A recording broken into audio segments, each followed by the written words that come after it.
For this image, I was looking at Vivienne Haigh-Wood, who was T.S. Eliot's first wife. I've mentioned before that I'm interested in the idea of women who largely probably didn't get as much credit as they should have for their work, and in particular the wives of poets and other writers who are very famous. So there's this idea that quite often the female will take care of the household and the children if they have children, and the male may be working alongside also being a poet.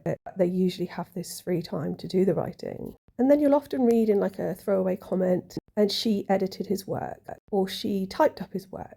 And in that typed up / editing, I wonder in some cases, not necessarily this case, how much that is like almost completely rewriting.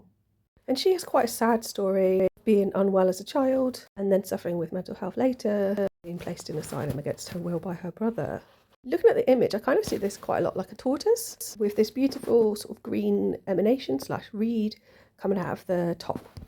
So there's the top part of the emanation. I really love these colours. It kind of suggests that there is a head there, so like a person looking outwards, seeing where they're going perhaps. I guess that could be likened to the idea of having some sort of vision, looking into the unknown or the void perhaps.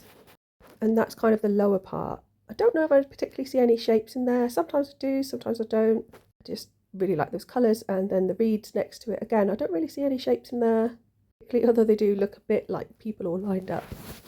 So there's the kind of face of the tortoise. It's got another face lower down, sort of looking the other way, looking with a green hood.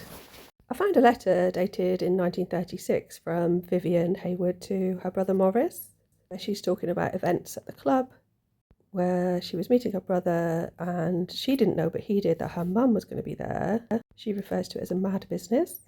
And she ends the letter by saying, for her birthday, could he get her a safe to put against a wall? But if he doesn't feel able to get that, an enamel or tortoise shell toilet set. So the reference to mad and the tortoise could be references to Nud. There's a character here on the far right with orange hair sort of lying down, possibly on the edge of a little mountain or hill. And above that, depending on when I look at it, I do see somebody there with sunglasses with orange on their back, with a sad looking character in their waist. That's just looking at the reeds. There is actually a character right in the middle, and to the side actually looks a bit like an infant. But to my knowledge, they didn't have children. So there's that image again. I do really like this one, and I do really like this idea of working with women whose work perhaps hasn't had as much attention as perhaps it should have. Thanks for listening. Please like and subscribe.